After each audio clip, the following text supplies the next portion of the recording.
Welcome back to Jenna's Kitchen. August is peach month and peaches are one of my favorite fruits. So I'm going to tell you a little bit of information about some peaches. Let's get to it. The scientific name for peaches is Prunus presca, and they were originally from northwest China but have since domesticated in other areas of the world, such as the US. There's three main kinds. The yellow flesh is the most common in North America.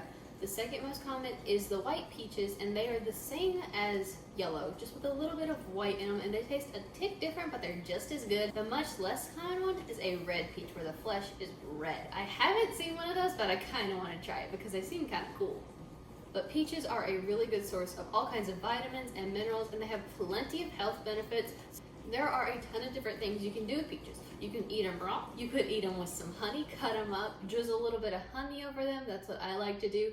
You could put them in peach cobbler muffins like I did on midday, roast them. You can make a peach pie, or you can make a peach cobbler like we're gonna make today. When I was little, my grandpa always had a ton of peaches because he had a peach orchard, so he'd just go outside, pick some peaches. I might have eaten one or two in the orchard, don't tell grandpa, because they were so good. Peaches are definitely one of my favorite fruits, and this peach cobbler recipe is his recipe, but he has given me permission to use this recipe because he has shown me the ways of making this peach cobbler. This is going to be one of the recipes in my cookbook.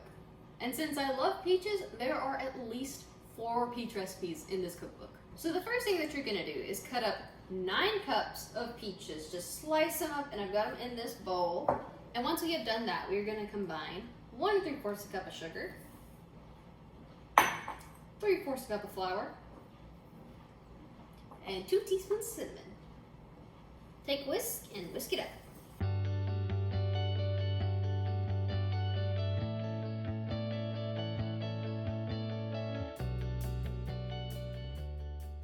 Next thing that we're going to do is grease a 9x13 pan. We have our 9 cups of peaches. We have our flour mixture, and we're going to pour both into the pan. Pour a little bit in and then mix it up and repeat it until you've used all your flour mixture.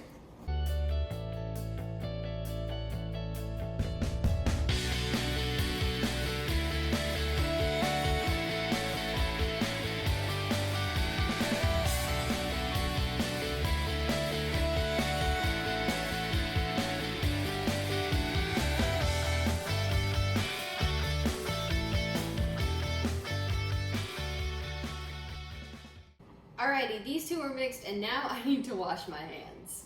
The next thing that we're going to do is we're going to make the crust to go on top of the peach cobbler, and personally, that's one of my favorite parts. We have 2 cups of flour, 1/3 a cup of shortening, and Grandpa specifically said to use Crisco, so that's what I'm doing. But you don't have to. Here we have 1/2 teaspoon of salt. We've got a pastry cutter, and we're just going to cut the shortening into the flour. We've got the shortening all cut into the flour, and now we're going to add 1/2 cup of milk. And mix it up.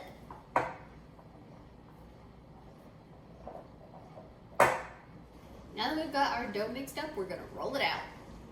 I've got a little bit of flour, and I'm going to sprinkle it over the jing boom to make sure that our crust doesn't stick. Alright, we've got our dough on the pastry mat, and now we're just going to roll it out until it's 9x13 inches.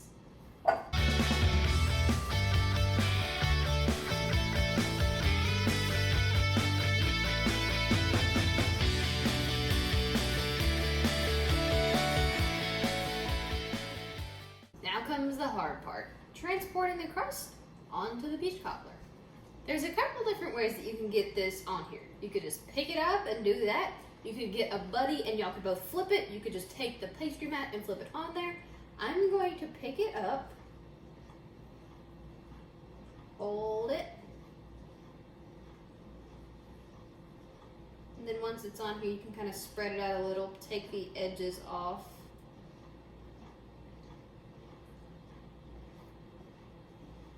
And if you need to relocate some of the extra dough, you can.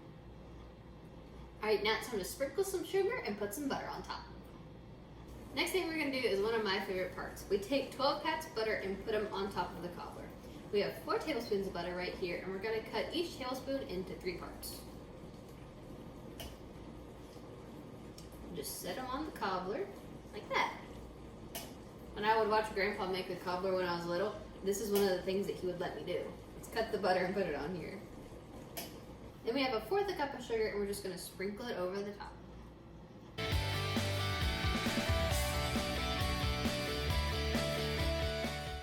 Now we're going to bake this at a 350-degree oven for 40 to 50 minutes.